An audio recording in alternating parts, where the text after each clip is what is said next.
Con las manos, con cuchillos, con sierras, 6 cursos, antibombas, curso antiguerra. Fui capacitado para matar. ¿En dónde recibiste tus cursos? En Guatemala. ¿Cuántas ejecuciones has ordenado? ¿Ordenados? Ordenado. Yo creo que más de 300 ejecuciones. ¿Y cuántas tú has realizado? Otras 300, pone. Para los sicarios narco, cualquier herramienta es un arma para matar, pero ninguna se compara a la crueldad de sus propias manos. Al igual que el Compayito, muchos de los asesinos más sádicos del mundo criminal fueron entrenados en las filas del ejército, donde se transformaron en profesionales a la hora de quitar vidas. Con esos conocimientos y una falta total de misericordia, los sicarios han sembrado el miedo y el dolor en México. Hoy vamos a conocer a 4 hombres que tienen sus manos manchadas con la sangre de cientos de víctimas. Desde el Compayito, quien acribilló personalmente a más de 300, a el Diego, un narcoterrorista que realizó ataques salvajes a centros de rehabilitación. Prepárate para sumergirte en lo más oscuro del crimen organizado. El Compayito. Durante años en el Estado de México estuvo activo uno de los sicarios más temidos y prolíficos del crimen organizado azteca. Su nombre es Óscar Osvaldo García Montoya, también conocido como La Mano con Ojos o El Compayito. Bajo el mando de capos como Edgar Valdés Villarreal, alias La Barbie, uno de los principales socios y jefes de la organización Beltrán Leiva, el Compayito logró instaurar un reino de terror en numerosas localidades, en las que él y sus hombres actuaban como la autoridad de facto. ¿Cómo te dicen? La Mano con Ojos. ¿Para qué organización trabajaste? A los del Tren Leiva. ¿En qué área trabajas? ¿O qué zona? Zona de lo que viene siendo Naucalpan, Atizapán, Cuautitlán, Tultitlán, Huixquilucan, Estado y Distrito Federal parte. ¿Cuántos domicilios tuviste en los últimos 6 meses? Tuve 3 domicilios. García Montoya comenzó a vincularse con la delincuencia desde joven, participando en varias pandillas de bajo perfil. Con el tiempo se hizo una reputación como gatillero despiadado y efectivo, donde ponía el ojo, ponía la bala. Sin embargo, contrario a todo pronóstico, el Compayito ingresó a la fuerza pública, recibiendo entrenamiento en varias instituciones policiales que lo transformaron en un soldado capaz de matar a sangre fría. Yo vengo desde abajo, de muy abajo. Entonces a mí no me gustan, más que nada no me gustaban esos tipos de cosas. Yo también fui policía, fui militar, en Policía Ministerial en La Paz y fui policía municipal en Los Mochis. Fui cabo. Infantería de Marina, cuarto batallón de Infantería de Marina en La Paz. Tuve 6 cursos, antibombas, curso antiguerra. Fui capacitado para matar. Los conocimientos adquiridos, cortesía del Estado, le permitieron a El Compayito ofrecer sus servicios a frentes delictivos más poderosos. Respecto a sus primeras experiencias dentro de un cártel organizado, su ingreso a esa vida fue casi accidental, como si los caminos de su destino estuvieran dirigidos a ese negocio sádico. Le dijeron, bueno señores, esto no salió, el que se quiera ir que se vaya y el que no, pues que se quede a trabajar. ¿Y tú te quedaste a Yo trabajar? me quedé a trabajar. ¿Con quién? Pues con Raúl. Y ahí ya me comisionaron allá con don Arturo. Me comisionaron aquí en lo que viene siendo el Pedregal y ya me iba yo allá a Cuernavaca con él y así andábamos. Después de que ya antes de que falleciera don Arturo, a mí me comisionaron con la Barbie y la Barbie muy poco tiempo estuve con él porque él tenía su gente ya y me mandó con el Indio. Entonces ya yo me quedé jefe de seguridad del Indio, de escoltas y de sicarios y de todo. A principios de los años 2000, los hermanos Beltrán Leiva estaban al frente de una de las corporaciones delictivas más poderosas del planeta. contaban con numerosos sicarios y células activas, las cuales eran financiadas con sus negocios que movilizaban millones de dólares. Cuando el compayito quedó bajo las órdenes de la Barbie, el asesino quedó a cargo de un territorio muy codiciado por la competencia. Cuando agarraron al indio, pues ya me fui con la Barbie nuevamente.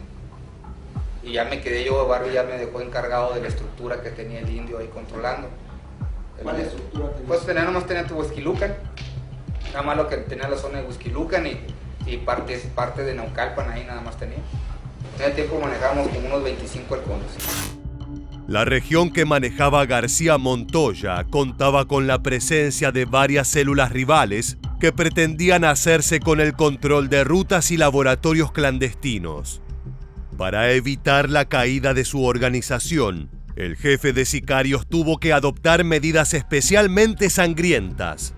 El compayito fue un jefe brutal que asesinaba a decenas de personas para luego mutilarlas y exhibir sus cadáveres a modo de mensaje para sus enemigos. Con las manos, con cuchillos, con sierras. Los del día de las elecciones, ¿cómo decían? Con mano. Pues empecé a levantar desde el lunes. Ya traías programado levantarlos y ejecutarlos el día de las elecciones. Exactamente, exactamente. ¿Por qué? ¿Por qué? Por llamar la atención. Se me razonó un día especial, un día que no podían tapar el sol con un dedo. Por eso lo mandé y lo ordené hacer. En muchos casos, las víctimas eran policías o políticos que habían cometido el error de relacionarse con grupos rivales.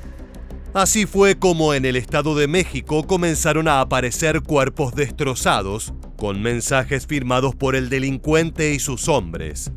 Fue en ese período que pasó de ser el compayito a adoptar el apodo siniestro de La Mano con Ojos.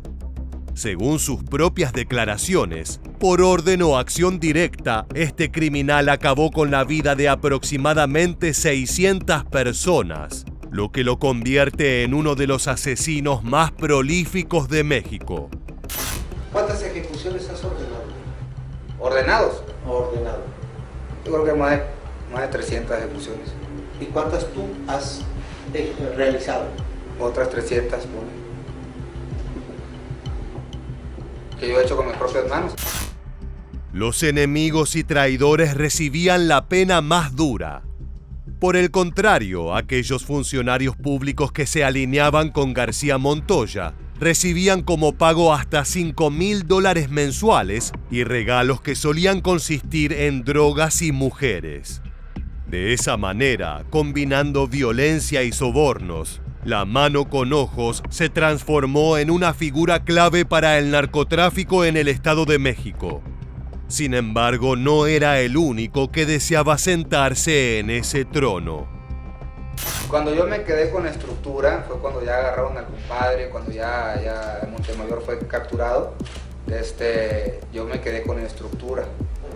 Todo eso, entonces fue cuando el JJ me quería quitar todo, si de por sí me quería quitar todo. JJ no está de acuerdo que porque decía que todo eso era de su papá, siendo que esa persona nunca peleó, o sea, esa persona, el JJ nunca fue de pleito, nunca fue a pelear ni a Monterrey, ni a Tamaulipas, ni a Veracruz, ni a Guadalajara, ni Michoacán.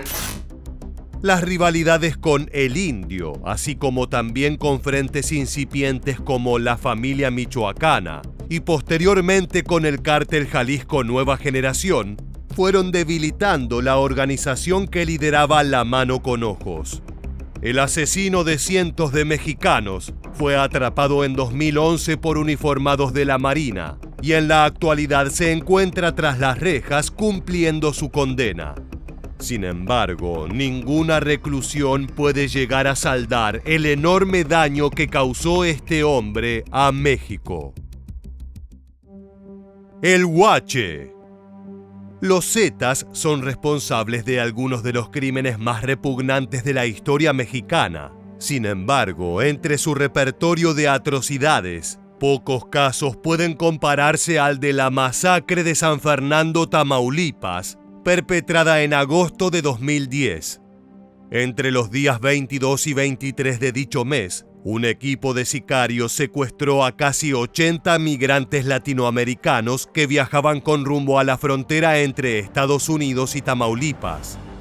Los asesinos sospechaban que entre los viajeros se encontraban operadores de bajo rango del enemigo y tenían la orden de sentar un ejemplo. Entre los asesinos responsables de aquel ataque se encontraba El Guache, un joven de apenas 22 años, pero que ya se encontraba entre los sicarios más sanguinarios de todo el país. Edgar Huerta Montiel, edad 22 años, 6 de enero del 89, originario de Michoacán, La Huacana, Michoacán. ¿A qué organización perteneces? A los Zetas. ¿Desde cuándo perteneces a este grupo? Desde hace como 2 años y medio. Cuéntame, ¿cómo ingresaste ahí? ¿Cómo ingresé ahí? Estaba yo en el ejército, duré 1 año, de ahí me salí y de ahí me llevó mi primo Ricochea a Morelia, fue donde ingresé. Los inicios de El Guache dentro de los Zetas se asemejan al de miles de otros jóvenes de origen humilde que fueron reclutados por la organización con promesas de dinero, respeto y progreso. Debajo de esas mentiras se escondía una realidad tétrica. Una vez que ingresaban al frente narco, o se transformaban en asesinos despiadados o eran ejecutados. Para su fortuna, El Guache no tenía miedo a acabar con vidas inocentes y no le temblaba el pulso al jalar del gatillo. Fue así que se incorporó a uno de los cárteles más peligrosos de la historia. Para estar a la altura de las demandas de sus superiores, pasó una breve temporada recibiendo entrenamiento con armamento de guerra en campos clandestinos. El lugar es plano. Lo que pasa es que nosotros cuando nos llevaban unas camionetas blancas cerradas, que no veíamos para afuera. Y nada más lo básico que es tiro. Nos ponen unas siluetas y ahí les tiramos a la cabeza, no más.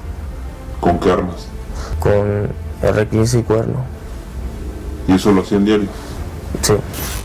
El Guache demostró sus aptitudes para el sicariato y pronto fue incorporado a los grupos que patrullaban la frontera norte de México, donde los Zetas reinaban con plomo y sangre. En esa zona, además del narcotráfico, el otro gran negocio consiste en escoltar migrantes ilegales hacia la línea limítrofe con Estados Unidos. Miles de personas transitaban ese suelo, la mayoría con esperanzas de un mejor futuro, otras con planes ilícitos. Lo que pasa es que todos los días llegaba un autobús, y todos los días bajaban a la gente y le investigaban, y los que no tenían que ver los soltaban, pero los que sí los mataban. ¿Y cómo saber si tenían que ver algo o no con los...? Pues el lugar donde venían, el teléfono, mensajes, todo eso. En agosto de 2010, El Guache y sus compañeros recibieron una orden clara de parte de sus superiores. Ya no habría más tolerancia para los migrantes alineados con la competencia. Que los investigáramos y si tenían algo que ver, que los matáramos. Yo era el encargado de ahí de la plaza, pero la ardilla era el superior, era el que daba las órdenes. ¿Tú le ordenabas al kilo? Ajá. ¿Y cuáles eran tus órdenes? ¿Tú qué controlabas? ¿Qué mandabas hacer? Yo ahí controlaba lo que era San Fernando para que no entrara la contra. Regresamos al 22 y 23 de agosto. Casi 80 migrantes fueron secuestrados y llevados a un rancho alejado, donde los sicarios comandados por El Guache los torturaron. Se habla de mutilaciones, violaciones y todo tipo de tormentos que revuelven el estómago con tan solo nombrarlos. Los Zetas eran conocidos por su crueldad, pero lo que ocurrió en ese rancho fue un nuevo nivel de violencia. Finalmente, 72 personas fueron ejecutadas, entre ellas 58 hombres y 14 mujeres. Casi de milagro, 2 individuos lograron sobrevivir y, aunque gravemente heridos, guiaron a las autoridades hasta el lugar de los hechos.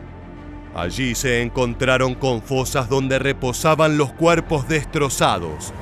Algunos habían sido calcinados, pero en general El Guache y sus hombres no se habían preocupado siquiera por ocultar su macabro crimen. La masacre de San Fernando desató una investigación masiva que culminó con el arresto de El Guache y de varios de los responsables materiales, que hasta el día de hoy siguen cumpliendo su condena. Sin embargo, está claro que quienes dieron las órdenes, los verdaderos capos que fomentaron la matanza, jamás cayeron. Por desgracia, la justicia incompleta parece ser una constante en México. La Barbie. La figura de Edgar Valdés Villarreal sigue siendo un absoluto misterio para las autoridades.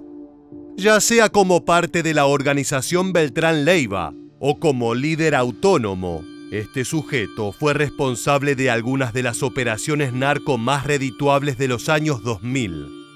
Ganó millones de dólares y asesinó a decenas de personas, y todo sin jurarle lealtad a ningún capo. Así fue como un estadounidense nacido en Texas y apodado La Barbie se transformó en un delincuente de primera línea. ¿Cuál es su nombre? Edgar Valdés Villarreal. ¿Cuántos años tiene? 37. ¿Tiene algún apodo? La Barbie. ¿En dónde nació? Laredo, Texas. ¿A qué se dedica?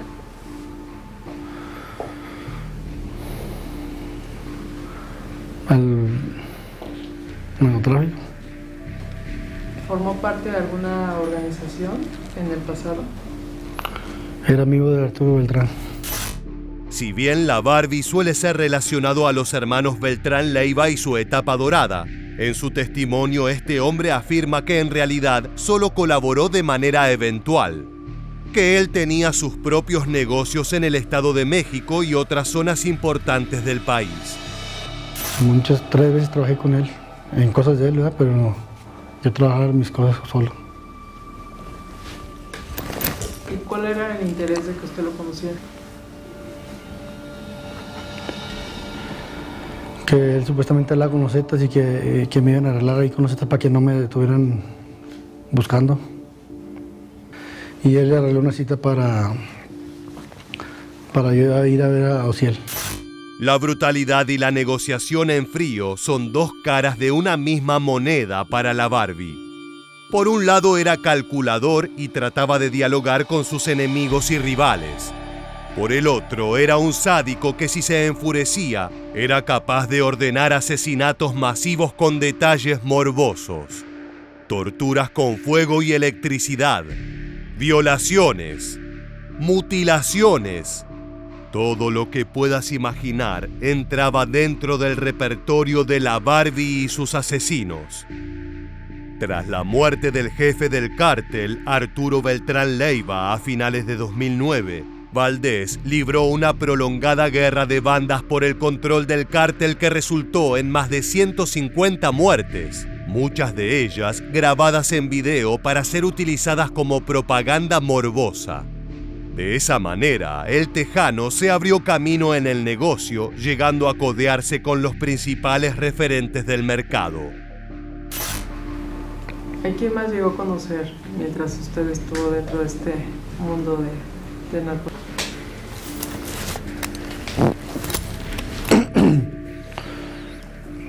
Al Chapo, al Mayo, ¿Cómo conoció? al Azul. ¿Cómo dice? ¿Cómo es que conoce a Chapo Guzmán? En una junta. El 30 de agosto de 2010 fue arrestado por la Policía Federal Mexicana en una casa rural cerca de la Ciudad de México. Estaba previsto que cumpliera una condena de 49 años en una prisión federal estadounidense de alta seguridad localizada en Florida. Sin embargo, a partir de noviembre de 2022 ya no figura bajo la custodia de la Oficina Federal de Prisiones. Esto ha generado especulaciones. ¿Se transformó en un informante de lujo? ¿Está en el programa de protección a testigos? Lo cierto es que el último capítulo en la historia de La Barbie sigue escribiéndose. La Línea. Durante años, La Línea fue una de las principales fuerzas criminales en el estado mexicano de Chihuahua, estando involucrada en actividades como el tráfico de migrantes y drogas. Su base principal se encontraba en Ciudad Juárez, desde donde proyectaba su poder a lo largo de un importante tramo de la frontera entre Estados Unidos y México. Al frente de varias células sicariales se encontraba José Acosta Antonio Hernández, alias El Diego. ¿Tiene algún sobrenombre, algún alias? Sí, el Diego, Blablazo o 15. ¿De dónde es originario? México DF. ¿A qué se dedica usted? Narcotraficante. ¿Cómo inicia usted en el negocio? Inicié en el 2004, cuando estaba en la policía ministerial. Recibo una llamada para que me presente a un bar, que me iban a dar instrucciones para un trabajo. Como jefe de la línea, El Diego estaba a cargo de idear nuevas estrategias para sembrar el terror en Ciudad Juárez. Esto incluye no solo luchas contra otros grupos delictivos, sino también atacar a las fuerzas de seguridad, haciéndoles saber que allí la verdadera autoridad eran los narcotraficantes. En julio de 2010, incluso recurrieron a un coche bomba para hacer llegar su mensaje. Pues en sí, asesinar agentes federales. ¿Dónde consiguieron este material? ¿Y usted sabe de quién fue la idea? ¿Recuerda ese día? Sí. ¿Dónde estaban y cómo es que surge la idea? No, yo estaba en Ciudad Juárez, y yo hablé con él vía telefónica en ese entonces. Y así, pues hablando de eso, le pregunté si no había explosivos o algo así para hacer un trabajo de ese tipo y él me comentó que sí. El ataque terrorista fue cuidadosamente planeado. Querían llamar toda la atención posible. Para ello usaron un cadáver falso que vistieron como agente de policía, para asegurarse que las autoridades llegaran lo antes posible al lugar de los hechos. Se levantó a un sujeto que pertenecía al cártel de Sinaloa, se le privó de la vida, lo uniformamos con ropa de policía municipal, se puso en un cruce y a un costado de él se puso el vehículo con los explosivos. Y ya una persona vía remoto, mediante una llamada telefónica, fue como activó el explosivo. Los 10 kilogramos de explosivos fueron detonados vía teléfono, marcando un nuevo capítulo en las capacidades destructivas de los cárteles mexicanos. Nunca antes un frente delictivo había recurrido al terrorismo, siguiendo el ejemplo de Pablo Escobar en Colombia. En ese sentido, El Diego fue un sangriento innovador. Como parte de su cacería de sicarios rivales, este capo incluso apuntó sus armas contra los espacios de rehabilitación. Al menos en 2 ocasiones, sus hombres masacraron a los internos, sin discriminar a personas inocentes de criminales encubiertos. En los centros de rehabilitación es porque nos pasaron el dato, ¿verdad?, de que los estaban usando como casas de seguridad. Gente del bando contrario, que son de los AA, pertenecientes al cártel de Sinaloa. Y en 2 de ellos yo di las instrucciones de que fueran y asesinaran a los grupos contrarios en dos centros de rehabilitación.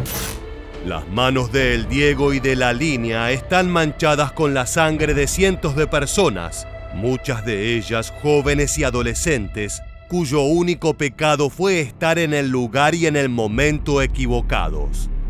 Una serie de masacres acontecidas en Ciudad Juárez dejaron expuesto al capo. Las autoridades incrementaron sus controles y la búsqueda de pistas para atrapar al culpable intelectual de estos hechos aberrantes. ¿Se ha complicado el negocio? Sí, se ha complicado. ¿Esto desde cuándo usted lo empieza a percibir? Pues desde la entrada del ejército y de las autoridades federales, desde el 2008. ¿Por qué? ¿Qué sucede? Pues muchas detenciones y pues además mucha rebeldía con el bando contrario. Sí, afectó porque bajó mucho la venta y pues aparte para la función del sicario, ¿verdad?, andar en las calles, pues no, muchas detenciones. Finalmente, el 31 de julio de 2011, el Diego fue detenido en Ciudad Juárez. Ya estaba cansado de huir y sin rodeos confesó a la policía que creía ser el responsable de al menos 1.500 muertes. Hoy en día este capo pasa sus días tras las rejas, pero ningún castigo es suficiente para curar las heridas causadas por la línea y su líder. De esta manera llegamos al final del video. Si te interesa este contenido referido a los criminales más peligrosos y buscados de México, te invitamos a suscribirte y activar las notificaciones de nuestro canal. Sin más, nos despedimos hasta la próxima entrega de Militarmente. Gracias por acompañarnos.